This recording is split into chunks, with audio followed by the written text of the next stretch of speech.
Good afternoon, everyone. My name is Maria Lopez, and I'm the manager of film and lecture programs at the North Carolina Museum of Art. Welcome to this very special lunchtime lecture called Container Contained, Phil Freelon Design Strategies for Telling African American Stories. This lecture is part of the accompanying programming for a current exhibition, Container Contained, Phil Freelon Design Strategies for Telling African American Stories, which opened on February 26th and will be on view at the museum until May 15. If you haven't visited this free exhibition already, we highly encourage you to do so. It is an enlightening and inspiring exhibition. I just had the opportunity to explore it myself this past weekend and left feeling very inspired. We hope you can hopefully visit it after this lecture. The lecture will last about an hour. Our lecturer will present, and then we will have about 10 to 15 minutes for questions. And for those of you tuning in virtually on Zoom, please enter any questions using the Q&A function or the chat box. We would also like to let you know that we are recording this lecture, and we will share the link to the recording with you via email. And if, for those of you attending on Zoom, if you have any issues during the event, you can let me know in the chat and we can troubleshoot. And without further ado, I'd like to introduce our lecturer for today. Dr. Emily G. Makaš is an architectural historian who led the University of North Carolina at Charlotte School of Architecture team that researched and curated the exhibition, Container Contained, Phil Freelon Design Strategies for Telling African American Stories. She has a PhD in the history of architecture and urbanism from Cornell University and a master's in historic preservation from Columbia University. Her research engages connections between memory and identity and the built environment, especially at memorials, museums, and heritage sites. Her work has focused on Southeastern Europe and includes a forthcoming monograph on public space and buildings in Bosnia-Herzegovina, titled Urban and National Identities and the Rebuilding of Mostar, forthcoming from Routledge. She co-edited the volume Capital Cities in the Aftermath of Empires, Planning in Central and Southeastern Europe, and co-authored Architectural Conservation in Europe and the Americas. She co-led the curatorial team for the Legacy of Lynching exhibition at the Levine Museum of the New South that brought to light the history of lynching in Mecklenburg County and was created in partnership with the Montgomery-based Equal Justice Initiative. Welcome, Emily.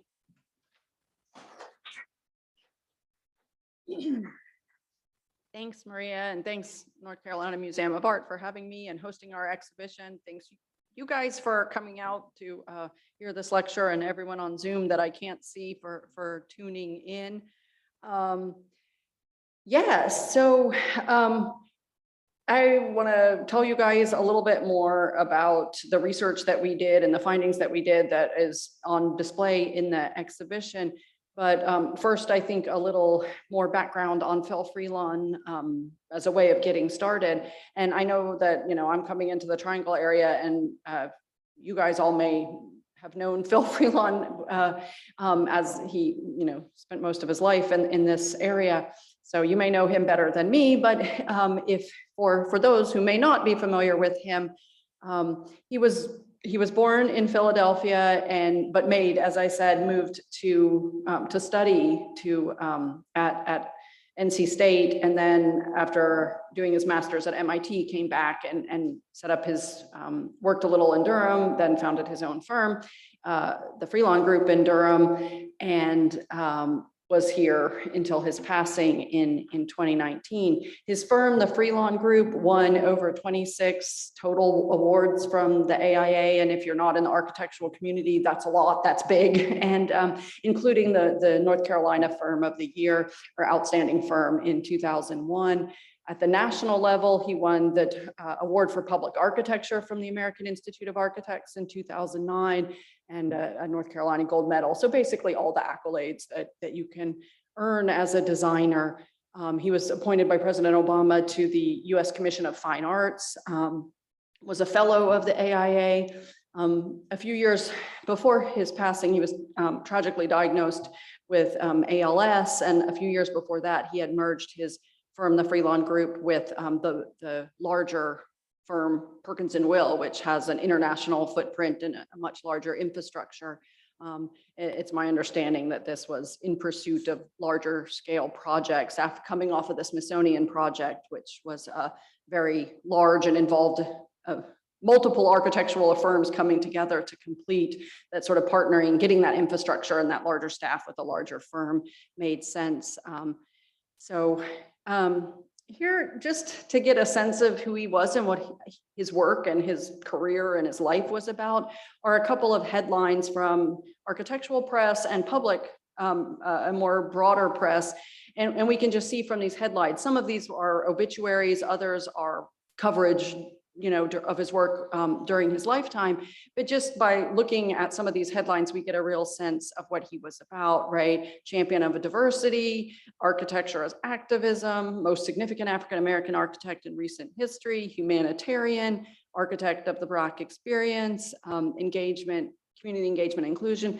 So you have a sense of what his practice was about and what his priorities and were.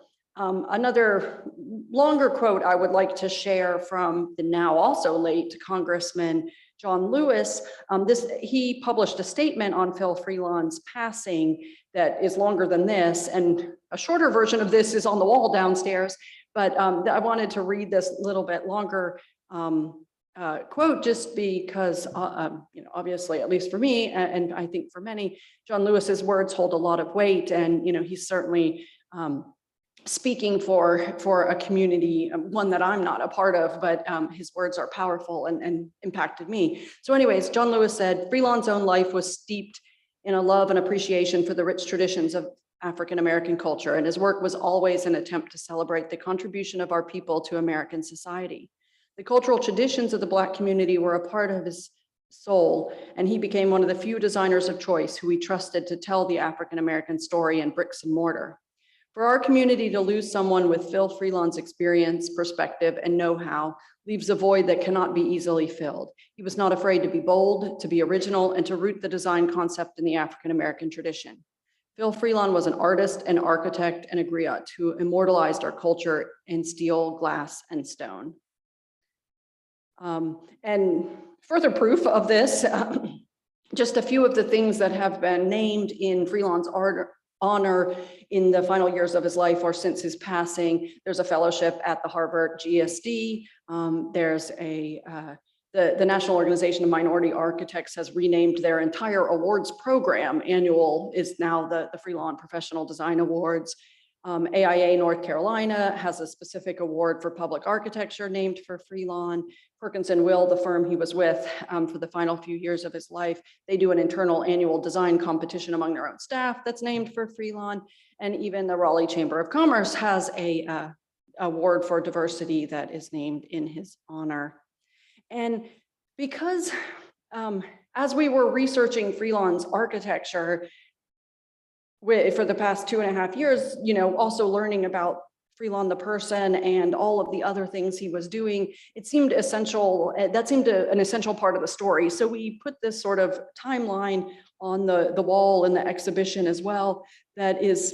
It's a timeline, I say, because it starts with his childhood and ends with his legacies, but it's more thematic and gives an opportunity to talk about all these other roles that he took on as a mentor for architects of color, as a mentor for Black youth in general, as an artist. He was a photographer and a furniture maker, the role that his family played in his, and who he was. And then of course, also just, allowing us to talk about his early work for O'Brien Atkins and then formation of the Freelon Group and his merging with Perkins and Will and his legacies and just his general activism. So we felt this was an important piece. It also gave a chance to use a few more quotes that were more about Freelon, the man, than about his work and about him, especially his leadership role and the impact of social justice issues on his career. So now I want to talk a little bit about the exhibition's name, Container Contained, but which is also sort of our premise or our argument or theme of what we were trying to do. And what that means is it comes in part from a quote from Phil Freelon that we came across early in the research. And this is actually a quote that exists in multiple forms. He said something along these lines in many interviews. But basically, Freelon said that he wanted the architecture to be more than a container, more than just a wrapper around the exhibits in a museum. He wanted architecture to help tell the story and be integral with the artifacts so that a unified experience was created. Now, this particularly resonated with me as a historian and as a scholar, because I've been for, I don't know, 7 years teaching a seminar every year on the architecture of museums. I teach at UNC Charlotte, as Maria said, in the School of Architecture. And the quote at the top of my syllabus for years has been a quote that evokes the same idea from the late great architectural critic Ada Louise Huxtable, who argued, and she argued it more than once, but this is a quote from 1999, where she argued that it's the connection between the container and the contents, specifically in regard to museum design, that is the key to great architecture for a museum. Getting that relationship right for her was the key. And then to read this quote making that same point from Freelon, that for me was the hook. I'm like, okay, how, right? How is the architecture more than the container? How is he using architecture to tell more than the stories, to tell stories? And what are those specific design strategies? What's he doing that this is what he says he's doing, and let's look at the work closely and explore how. And it's the remarkable answers to that are what we organized as the exhibition. And we really looked at a number of design strategies and organized them under sort of 3 themes: ideas, roots, and skins. And these are that we see threading through all of the work, and under which we could sort of organize the different approaches we saw, the patterns we saw across Freelon's architecture.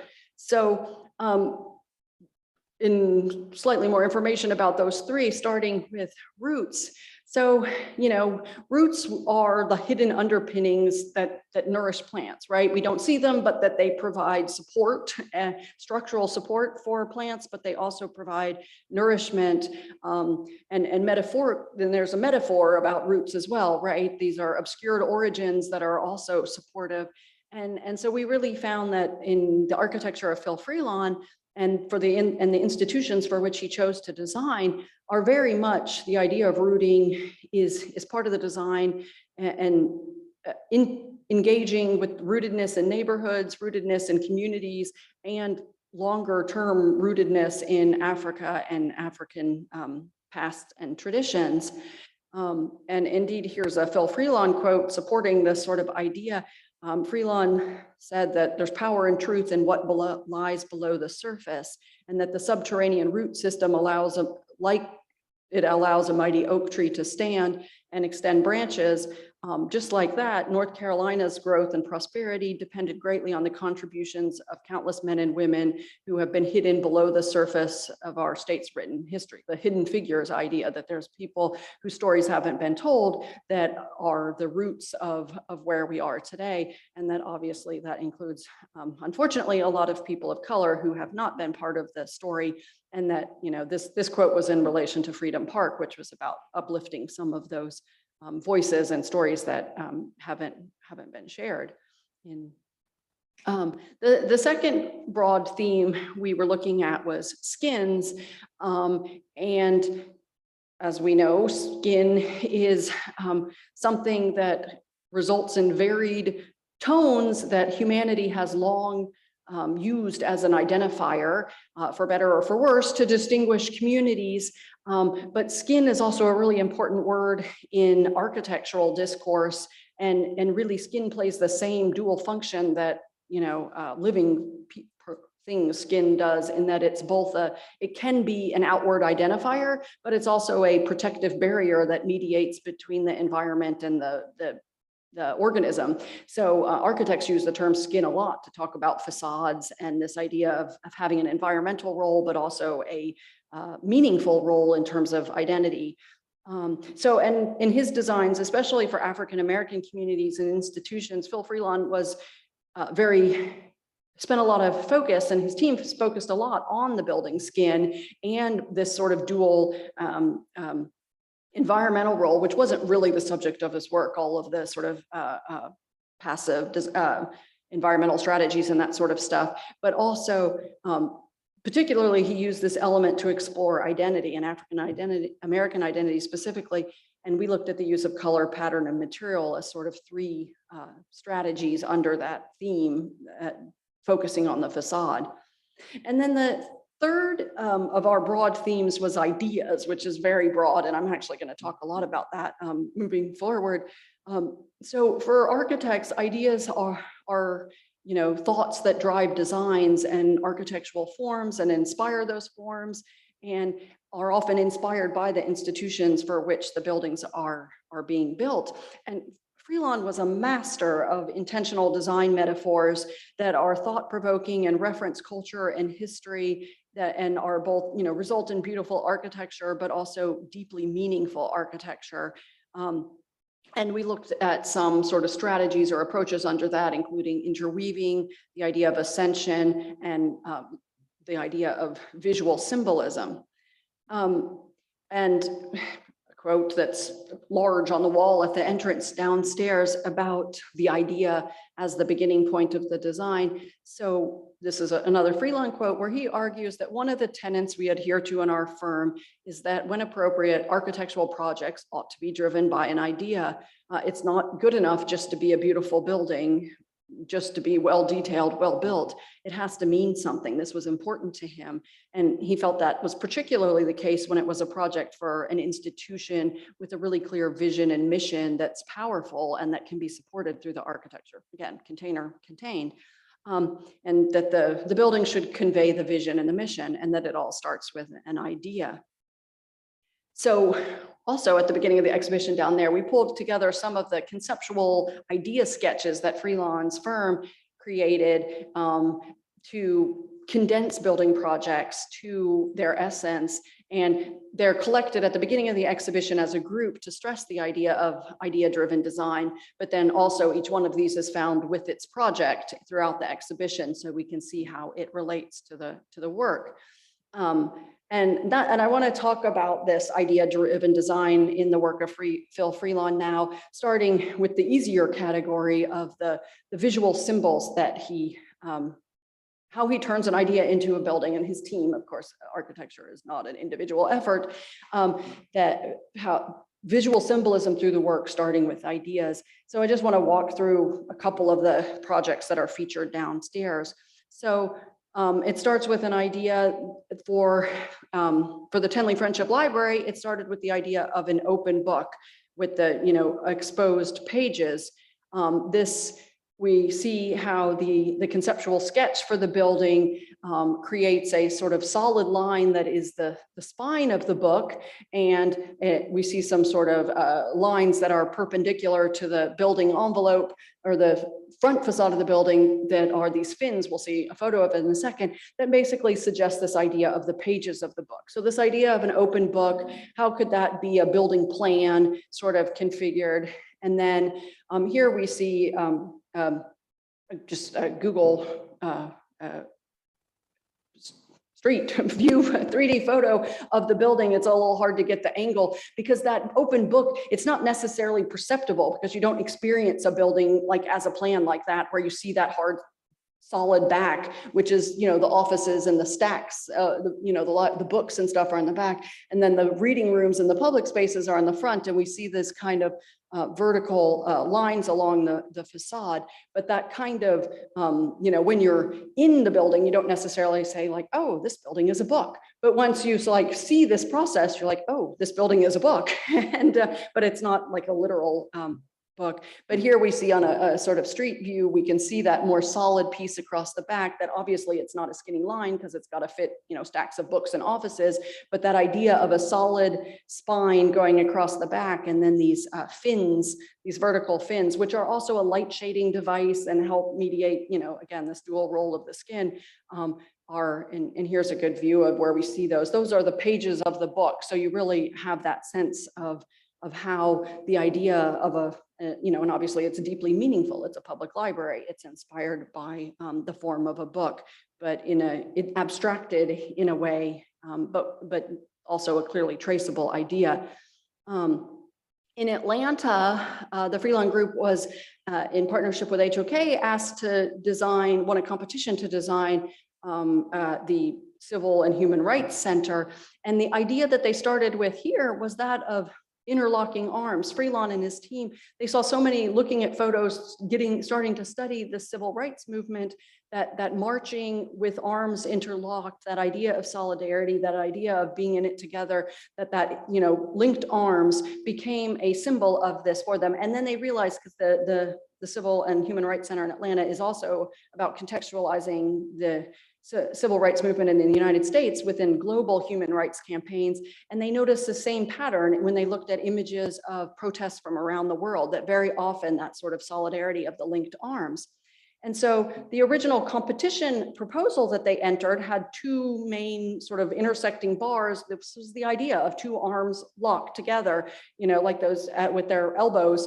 And so this was the proposal and the idea and the rendering that won the competition. After they won the competition, the scale, the size and budget went down to about 10% of what they had thought they were going to do. So the idea needed to be rethought. The building was going to be much smaller.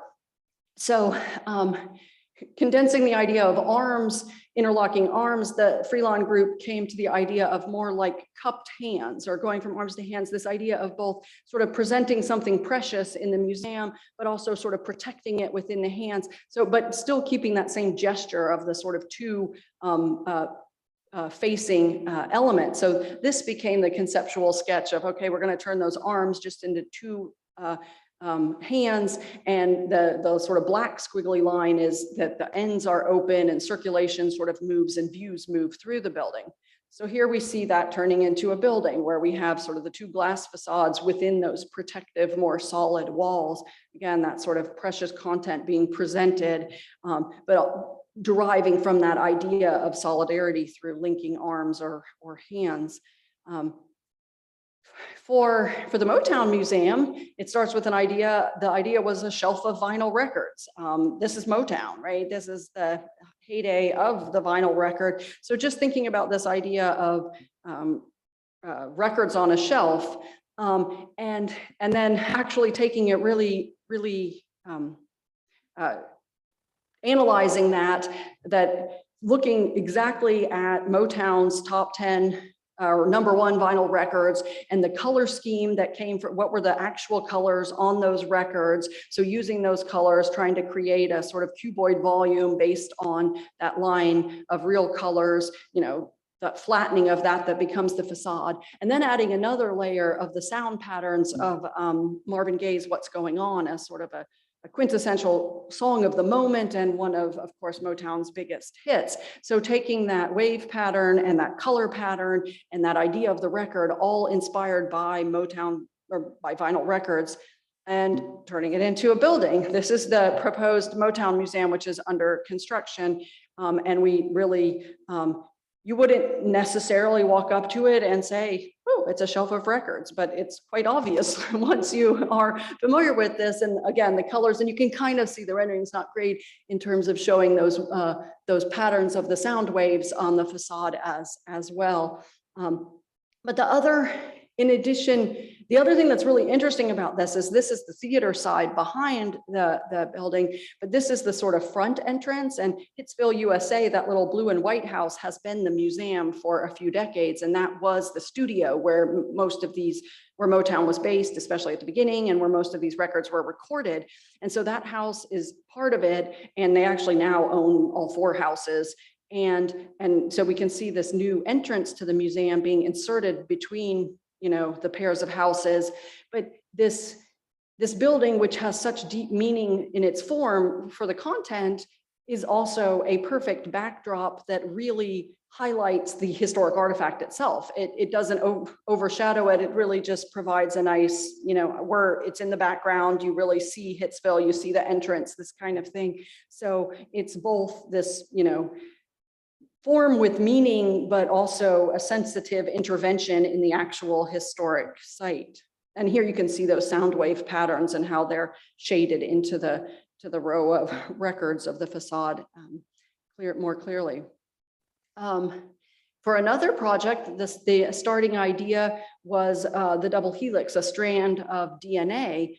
And this was the inspiration for the design of the BRITE facility, which is a biomedical research facility at NC Central in Durham, where they do research on biomes and binomes and DNA.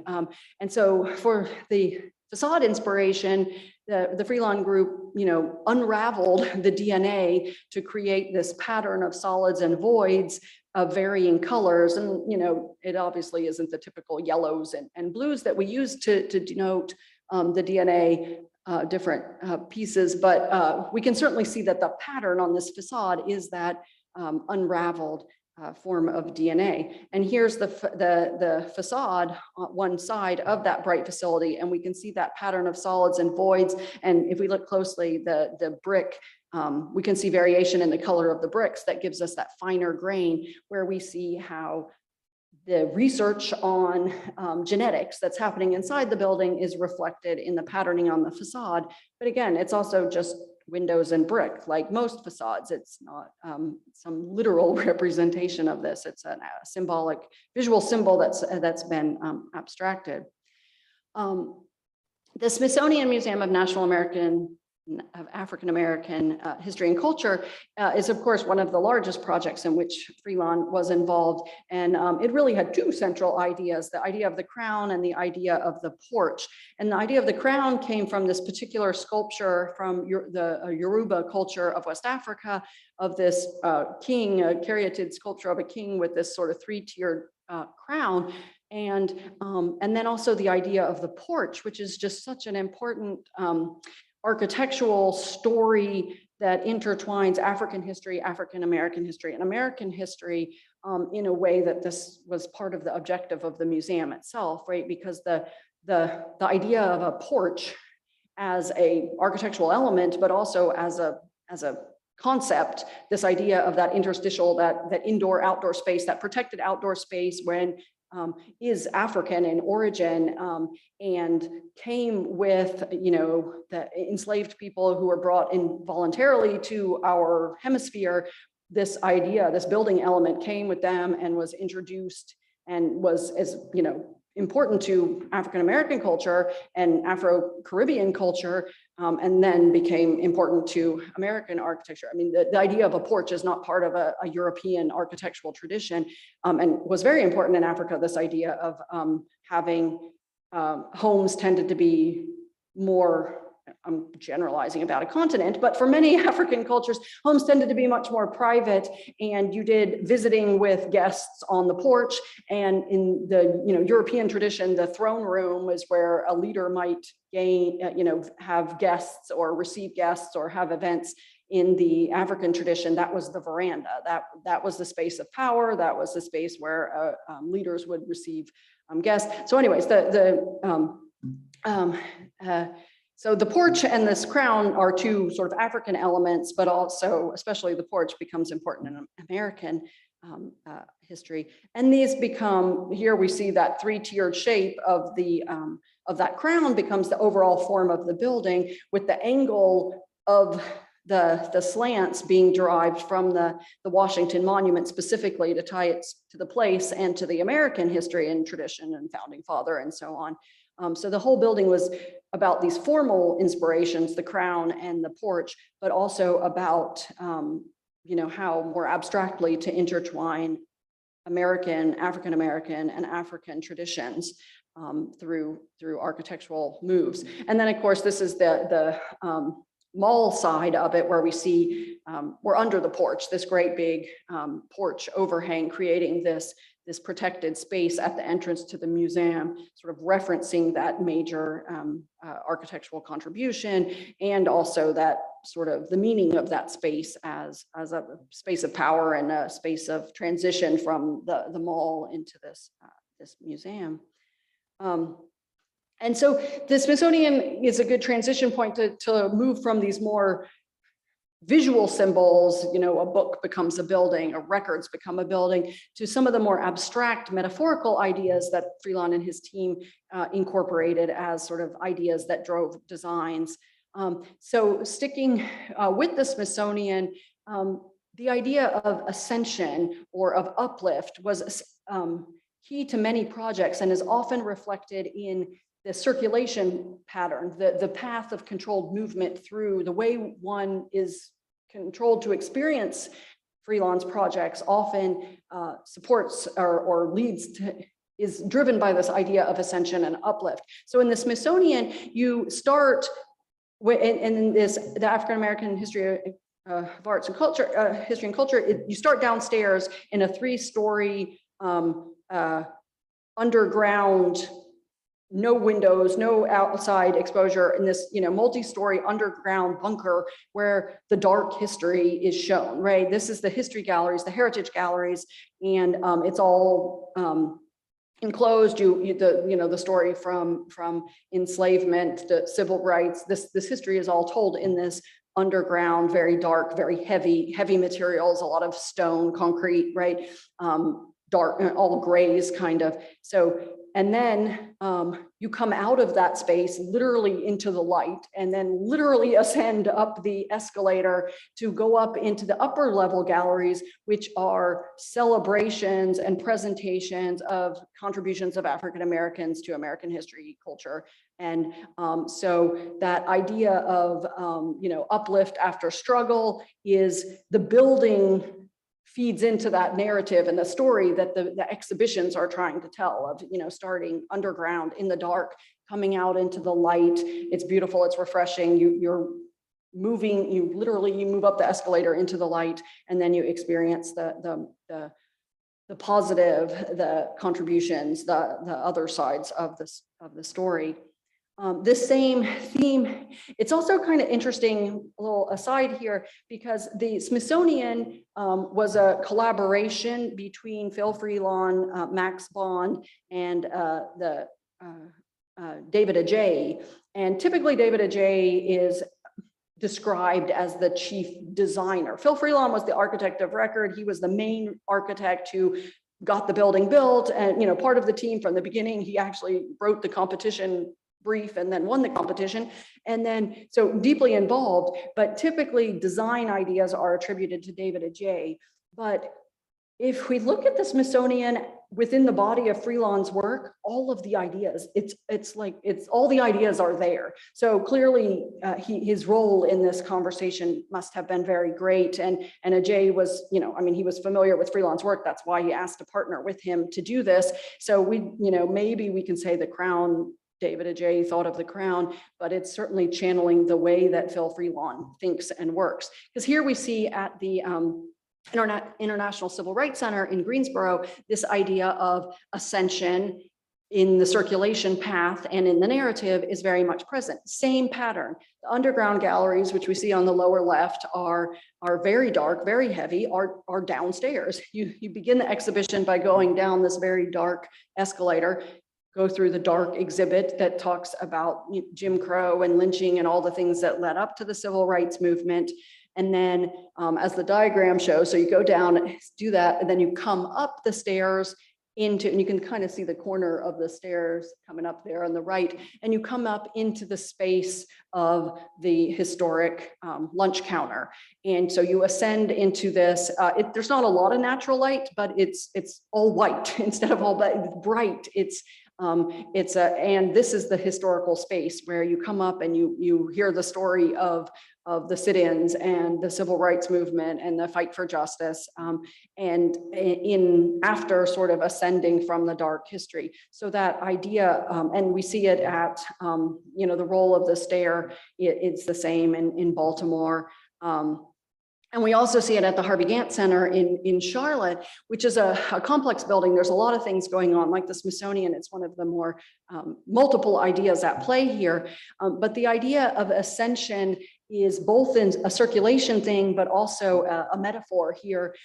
So the inspiration, the formal inspiration, the idea for this building came from a photograph that Freelon and his team found, which we see in the upper left, which is the Meyer Street School, which has been destroyed in Charlotte. It was part of the it was part of the Brooklyn neighborhood, which was erased during urban renewal. And it was the first school for African-American kids in Charlotte, and was a pretty important one in this Brooklyn neighborhood for decades. But it had this distinctive double stair on the front, and it was described as the Jacob's Ladder stair. And of course, the Jacob's Ladder biblical story is a story about uplift and through learning and through culture, and this idea of and through education. I guess in the Bible, it's more about uplift through education, but for Freelon, it was more about uplift through education and culture and arts that would be taking place in the building. So both this idea of the double-sided stair, the idea of uplift or through education and culture, and this idea of sort of moving upward were all incorporated into the idea for the building, which we see in the sketch with the sort of two stairs, and we can see that form repeated on the facade. And this actually also was the most ingenious solution to a site problem that the team faced, because the Gantt Center is built on top of the garage entrance for trucks to the Duke Tower and so the skyscraper across the street. And they gave the land and said, here, you can build a museum here, but we need our truck garage entrance to go under your property, but has to start at ground level. So this idea of, well, we're going to move up and have our program on the second floor worked with the site anyway, and also sort of works with the architectural idea of the piano nobile and the Renaissance idea of the second floor being the most important floor. So we can see in the sort of section how there's a stair and an escalator that come up that formally reference that school, but also solve this site problem and also reflect this idea of coming up and of uplift and ascension. So the idea of interweaving was another of the more abstract themes, and this can take on a sort of less abstract, the idea. There's a whole lot of textile references in the work, especially in the patterning that we see.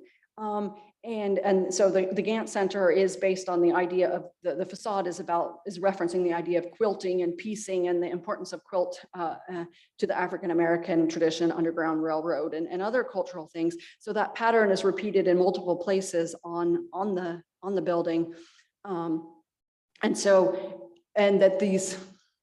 And we can also more abstractly think of all of these different ideas being woven together to create the complexity of the facade and of the building.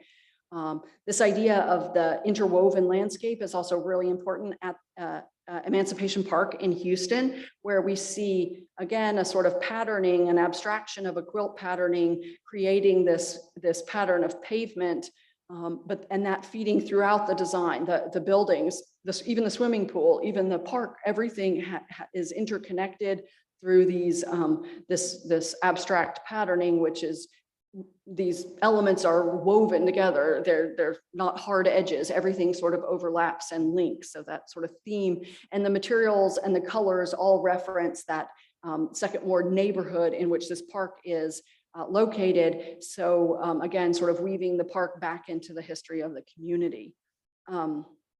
And finally, the idea of roots as another more abstract theme, which was one of our bigger themes, but we can also think of it as, it was one of the big themes, but we can also think of it as an idea. And certainly for Freedom Park, which is under construction here in Raleigh, this photo of Phil Freelon's illustrates his concept for the park, and this idea of exposing the roots, exposing the stories about African Americans in North Carolina's history, stories that haven't been told or stories that certainly haven't been celebrated in the public sphere. And this is a site, of course, really centrally located among the government centers of the state. And so the design for the park, which we see a rendering of here on the right, there were some heritage trees, some very large trees on the site. The park was designed around them to keep the trees, but then sort of areas were built up, and the design calls for concrete, but stained a clay color to reference the sort of Carolina soil, right? So this idea of the trees with the exposed roots and the clay is mimicked in the design, where we have these walls of clay colored concrete, and on those walls are the names and the quotes and the information about those figures whose stories haven't been told. So sort of using this photo and this conceptual idea of exposing the roots to create the form and the canvas on which those stories are told, as the sort of, this is what's hidden below. And it's actually built up, but the design makes it seem like you've gone into an excavated area, right? And that you can see those exposed stories. So those ideas, so here it's the idea of exposing roots that becomes the theme. And then I want to end soon, so in case people have questions or want to have a conversation, but just very briefly, I'm just going to flip through the next slides to talk about what's covered. The exhibition starts by talking about some of Freelon's early work in a thematic or a typological way. So there's a section that talks about projects for HBCUs, which was really a career launching set of projects for the Freelon group. Then the work on public libraries, and of course, the Durham branch libraries are part of the story, and buildings at NC Central are part of that story. So a lot of that earlier work was local.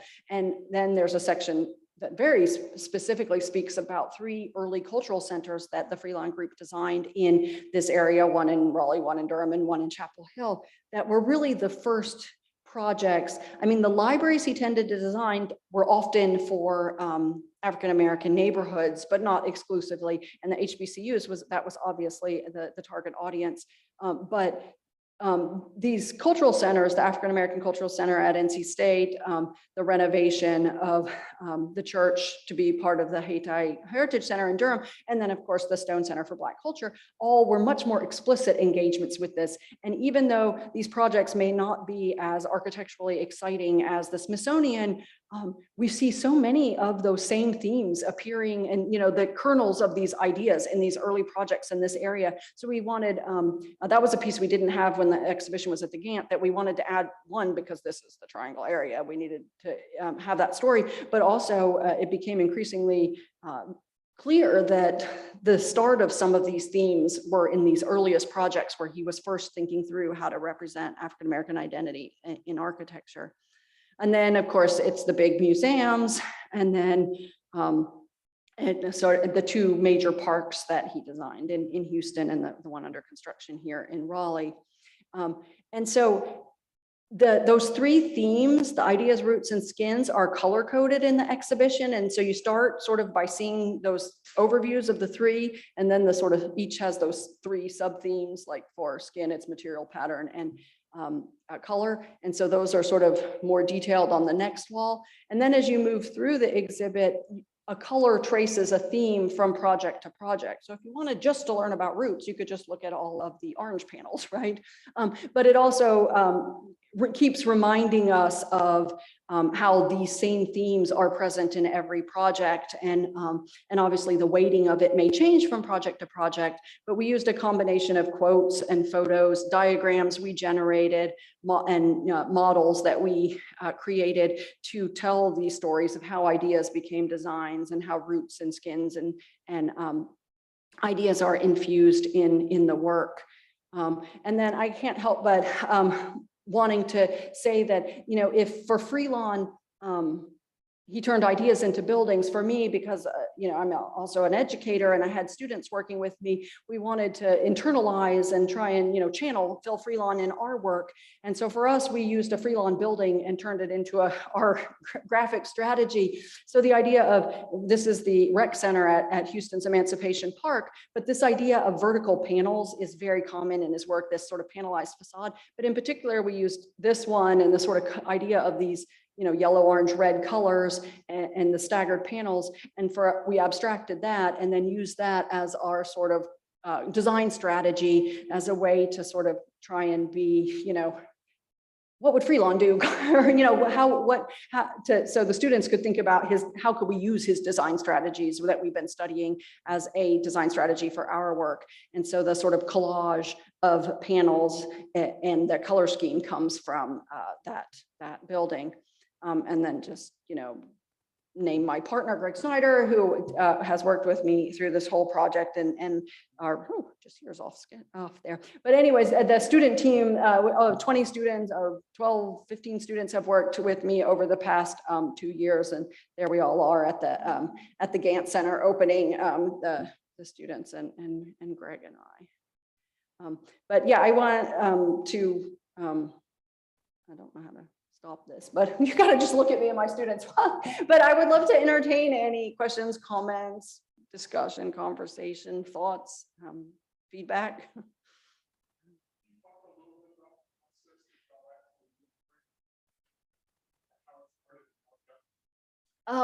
Yes, thank you. I love that question because it really was a snowball, and that when Phil Freelon passed in the summer of 2019, we were having a conversation like, we're one of the 2 architecture schools in the state. This is one of the most important architects in the state. We should do something to mark his passing. I had just finished this other exhibition at the Motown Museum in Charlotte, and I'm like, let's do an exhibition. That'll be, quick and easy, And so we started working on it, and there've been exhibitions. There was one at the Stone Center last year. There's been many exhibitions about Freelon's work. So it quickly became, okay, well, what are we going to do that's different, that makes, and what are we going to do that we're an academic institution. I'm a historian. Like, what are we going to do that the work is amazing, and sharing it and celebrating it is a noble goal, but we also wanted to be a little more analytical and critical, not in the negative sense, but the process of analyzing. So what are those design strategies? How can we categorize them and name them and demonstrate them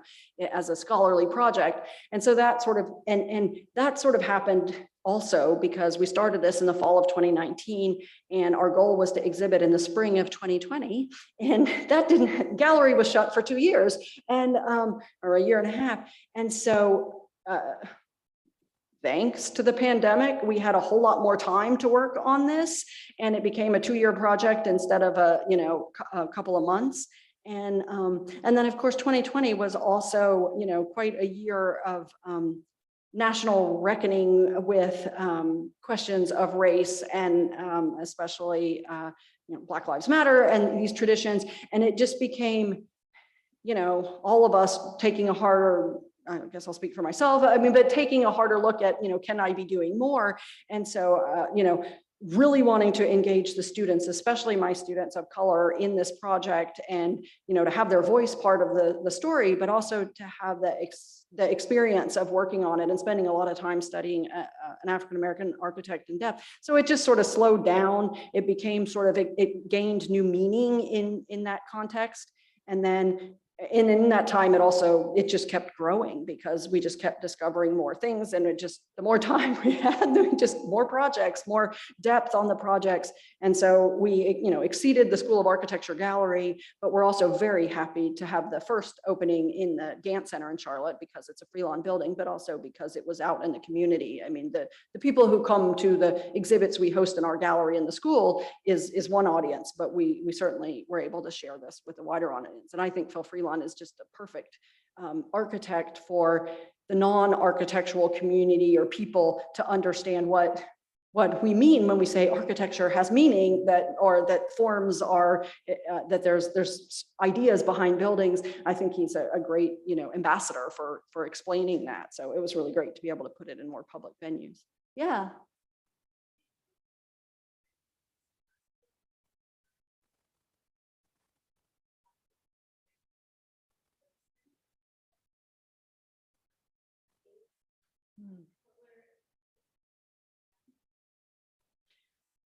I love that question, but I don't think I can answer it because I don't really know I've had a handful of conversations when I've happened to be in the gallery and talk to other people, but I don't have any sort of systematic with the students.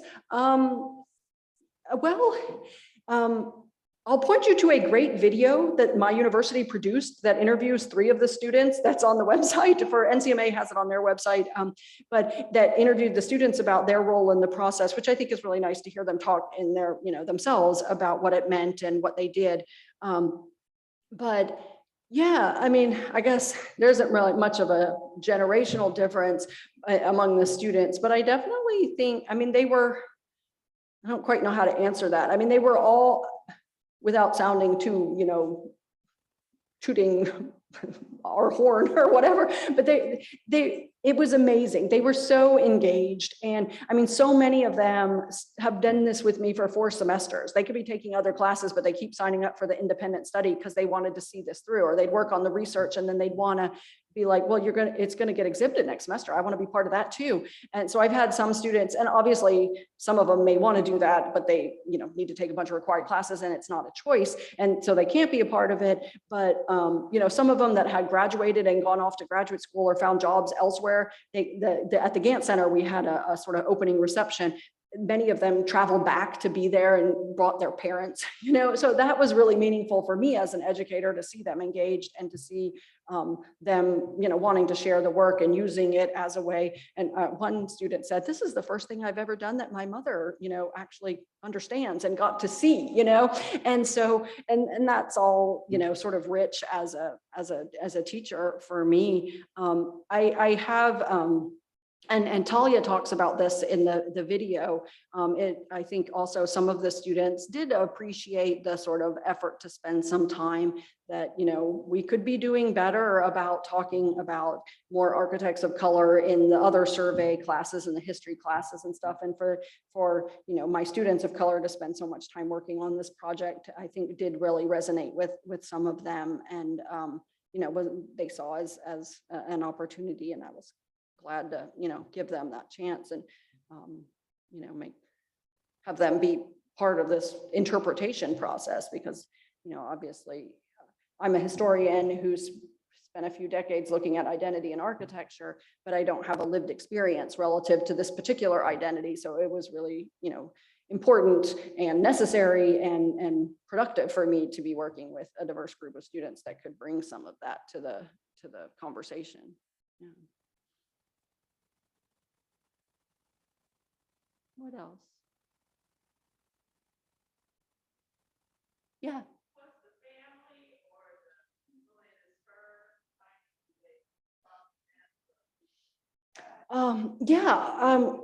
Perkins and Will was extremely helpful. Most of the images and a whole lot and lots of informations, and definitely the drawings that we used to turn into 3D models. They were so generous with support whenever I said, can I have a photo of this? Or we need CAD drawings of that. They were so helpful. And I had some, especially Anna Marich, but also conversations with some other people. And also the Nina Freelon and Pierce Freelon were very generous in sharing some of the family photos that we used in the timeline piece. And so, and I certainly, I was in contact with them, like, especially that timeline piece, I wanted to share the text with them before we hung it on a wall to make sure, they were, we got the story right, but also that they were comfortable with the way we were telling it. And so we were sort of talking with them, but and maybe it's just my disciplinary blinders, but trained as a historian and typically working as a historian, trying to use the documentary sources as the primary, evidence. And also it was a project of analysis for me, and especially for the students, that sort of using the visual evidence and seeing what we saw. So we didn't do a lot of interviews, or we definitely watched a lot of interviews and people talking and lectures and that sort of stuff, but we didn't. I think that would be a really, good next piece before the book or something, to do some interviews with the people who worked with them, obviously. And NC State had this amazing lecture series last year where a number of the key figures who were on his team, who have gone on to be great architects, and many in this area were the lecturers in a series where they talked a little bit at the beginning about, how Freelon influenced their work. but then mostly talked about their own work and just seeing that sort of him as mentor and the legacies of that. Another legacy is all those architects and their work today.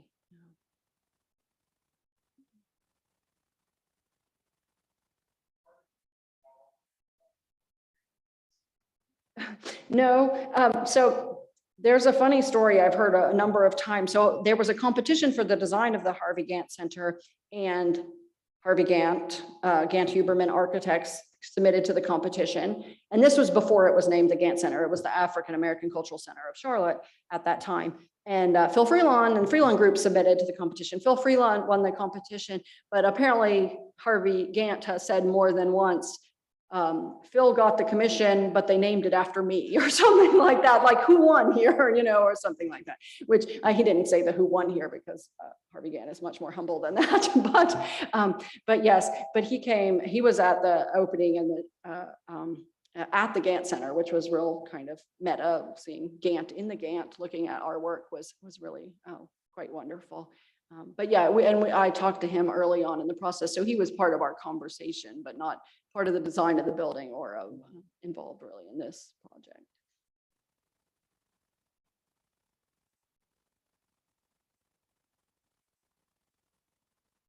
Anything else? Anything from Zoom? No, from the chat. Oh. All right.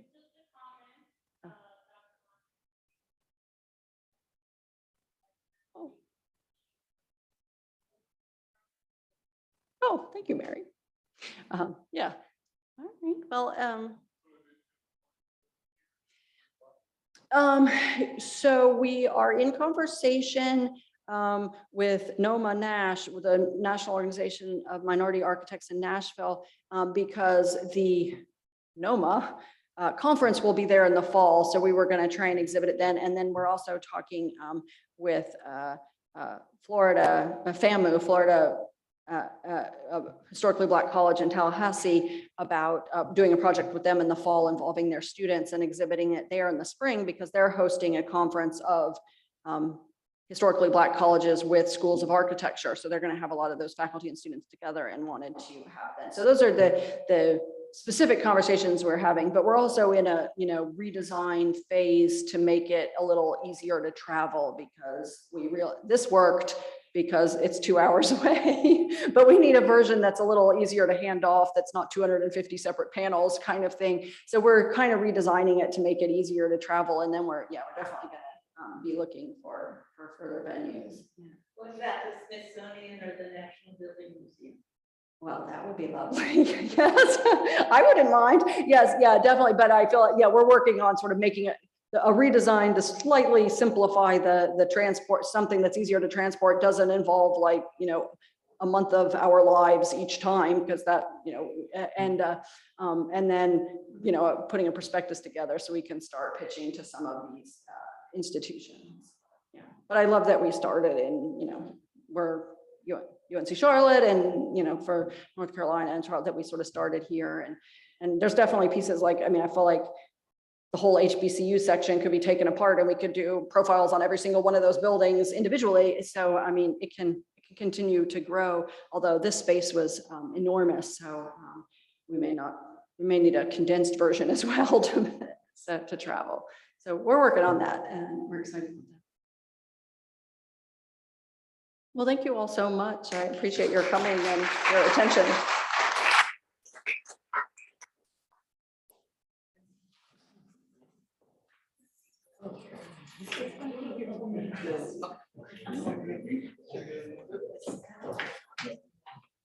Thank you all for coming. Thank you. And the exhibition is free. Since you're here, you can all take a look at it. It's wonderful. Thank you. Thank you. Shall I leave or let you leave? Zoom. Yeah.